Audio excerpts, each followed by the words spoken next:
No capítulo 38, ele mostra que Jeremias, ele continuava anunciando ao povo, aos príncipes e ao rei, tudo aquilo que ia suceder com a cidade de Jerusalém, que iria ser invadida pelos caldeus, pelo rei Nabucodonosor, e que o povo seria levado cativo para a Babilônia. Aqueles que não fossem levados cativos, esses certamente morreriam pela espada, pela fome ou pela peste. E que Nabucodonosor, ele incendiaria a cidade de Jerusalém. Então ouviu Cefatias, Gedalias, Jucal e Passur, todas essas palavras que Jeremias profetizava sempre no meio do povo. E eles se irritavam com essas mensagens que sempre eram a mesma da parte de Jeremias. E o que eles falaram? Eles ficaram tão irritados que eles falavam assim: morra este homem, que ele não sabe profetizar o bem-estar da cidade. Então o príncipe começaram a reclamar muito disso. Então o rei Zedequias virou e falou assim: ó, vocês façam o que quiserem contra Jeremias, eu não posso. Então esses reis pegaram Jeremias e lançaram ele numa cisternas, a cisterna de Malquias, que era filho do rei. Essa cisterna ficava no átrio da guarda. E nessa cisterna já não havia água, ela só estava cheia de lama.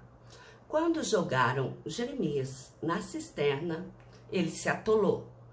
E como era já um período em que o tempo estava frio, lembrando que a mensagem de ontem nós falamos que o rei já estava no 9º mês, e que ele inclusive queimou o rolo, que estava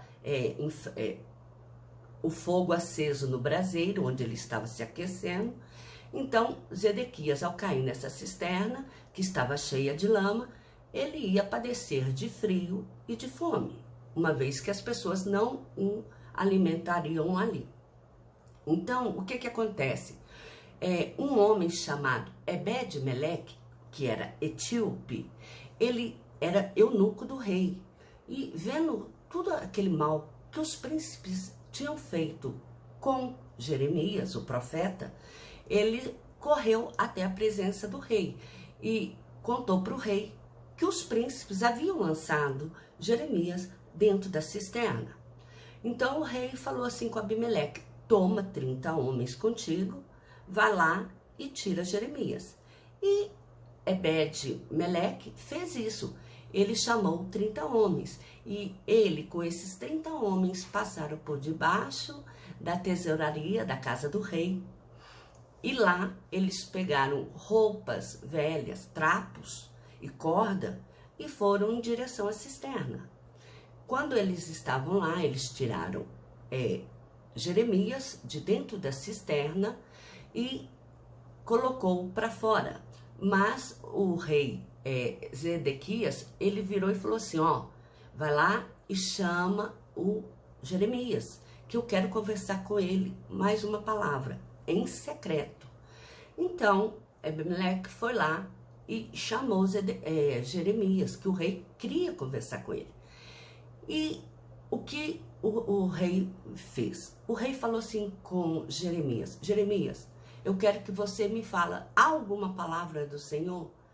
Jeremias, que já estava padecendo muito naquela situação, virou e falou assim: Senhor, ó rei, a palavra sim, mas se eu falar, o senhor promete que não vai me matar? Aí o rei virou e falou assim: tão certo como Deus vive, eu prometo que eu não vou te matar, né? Aí Jeremias falou: ó rei, vai lá, entrega-se aos príncipes do rei da Babilônia, que tanto o senhor quanto os teus filhos, quanto o povo dessa cidade, ninguém vai perecer. Mas o que o rei Zedequias fez? O rei Zedequias disse para Jeremias que ele estava com medo, porque muitas pessoas que moravam em Jeremias haviam se bandeado para o lado dos caldeus.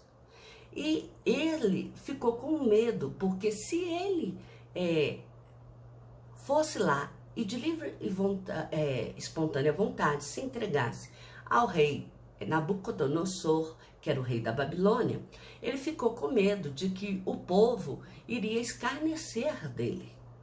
Mas Jeremias tentou falar que não, ninguém vai escarnecer do Senhor. Agora, se o Senhor não, ninguém vai te entregar. Agora, se o Senhor não for, a vida do Senhor não será poupada, nem a vida dos seus filhos. A vida da cidade vai padecer a fome, a peste, a espada e ainda vai ser queimada.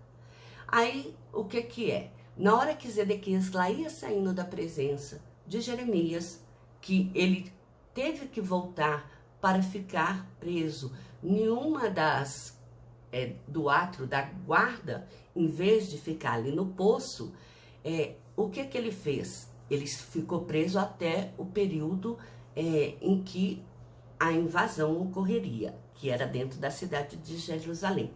Zedequias virou lá, ia passando, e viu assentado à porta do templo de Jerusalém, no nono dia do quarto mês do rei Zedequias, que era o rei 1/10 de Nabucodonosor. O que ele fez? Ele encontrou lá sentado os príncipes da Babilônia. Quando ele viu aquilo, ele se assustou. E o que o rei fez? Ele resolveu fugir pela porta secundária do palácio, que ficava entre os dois muros, e fugir pelas campinas que dava para Jericó. E os príncipes que viram Zedequias, eles fugiram, mas do lado oposto, eles fugiram pelo jardim do rei. Quando eles descobriram que Zedequias havia fugido nas campinas de Jericó, os príncipes de Nabucodonosor correram atrás dele e o apanharam. Quando os príncipes pegaram o rei, o levaram perante a Nabucodonosor, rei da Babilônia. Lamentavelmente, lá em frente à presença do rei, Nabucodonosor deu uma sentença terrível ao rei Zedequias. Ele fez com que ele visse a morte de seus filhos. Os filhos foram mortos à espada. Depois de morrerem à espada, Nabucodonosor veio e vazou os 2 olhos do rei Zedequias com suas próprias mãos. Uma dor tremendamente para um ser humano. E não bastasse toda aquela situação, ainda colocou em seus punhos 2 cadeados de bronze e levou o rei para ser preso em Babilônia, assim como levou o povo e demais pessoas que resolveram se entregar voluntariamente ao rei Nabucodonosor. Mas chegando lá, o rei mandou Nebuzaradã, que ele era chefe da guarda, que levasse cativo o povo para a Babilônia. E na hora que estava levando, o que Nebuzaradã fez? Ele levou os mais pobres da terra, aqueles que nada tinham, ele deixou esse povo na terra de Judá. E a eles ainda deu vinhas e campos para que eles cuidassem. Deu terras para esse povo, que se entregou voluntariamente nas mãos de Nabucodonosor.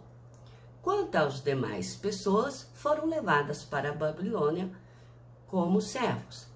E Nebuzaradã chegou e recebeu a ordem também de Nabucodonosor de ir lá e pegar Jeremias. Mas a situação de Jeremias mudou, porque a ordem que Nabuzaradã recebeu de Nabucodonosor era que os príncipes retirassem a Jeremias lá de dentro de onde ele estava, do átrio da guarda, e não fizesse nenhum mal. Pelo contrário, aquilo que Jeremias falasse que gostaria que fosse feito, que eles fizessem assim a Jeremias. E o que ele fez? Nabuzaradã entregou Jeremias a uma pessoa chamada Gedalias, que era filho de Aicão, para que ele levasse ao palácio do rei. E lá no palácio, Jeremias passou a habitar. E como se não bastasse esse ato tão bonito do rei para com Jeremias, sobre Ebed-Meleque, aquela pessoa que correu em favor de Jeremias ao ouvir que os príncipes haviam lançado ele no poço de lama, esse recebeu outra bênção do Senhor também. O Senhor disse que a ele livraria, e ele não seria entregue nas mãos daquele a quem ele temesse, que ele não morreria à espada, que a vida dele não seria também feita como despojo, porquanto ele havia confiado no Senhor Deus, o Deus de Israel. Essa palavra nos leva a meditar o seguinte: por terrível que seja a vida que Jeremias levou como profeta, no meio do povo que deveria ouvir as suas palavras, se atentar a ela e, de forma humilde, prestar louvores ao Senhor, pedir perdão pelos seus pecados, esses não agiram de boa fé com Jeremias. E precisou que um rei que fosse nada a ver com o Senhor, Deus de Israel, um rei que tinha outros deuses a quem ele servia, para engrandecer o nome de Jeremias sobre a terra. E aquela pessoa que ajudou o profeta no momento em que ele estava numa situação tão deplorável, este também foi alcançado pela bênção do Senhor. Isso nos mostra que estarmos sempre no caminho do Senhor e nos atentarmos para sermos motivo de bênção na vida das pessoas e não de maldição, que o motivo da gente ser um intercessor por aquele que leva a vida segundo os caminhos que Deus tem estabelecido e tem cumprido fielmente a palavra de Deus, ele é muito abençoado, ao passo daquele que quer manter a sua glória, como Zedequias e os príncipes e toda a sua família, ao passo em que aquela pessoa que quer manter a sua posição de superioridade frente às outras, achando que a palavra de Deus não é tão importante assim e o que fala não será cumprido, essas pessoas têm muito a sofrer. Porque Deus, ele faz com que sua palavra seja cumprida. Deus não se importa se você acredita ou você duvida do que ele fala. O que Deus importa é que a palavra dele, o que ele disse, ele vai cumprir. Deus não é Deus de brincadeira. Deus não é Deus para dizer uma coisa e depois dizer aquilo que ele disse. Não. Deus, ele sempre tem a mensagem para as pessoas e ele quer que as pessoas se portem daquela forma.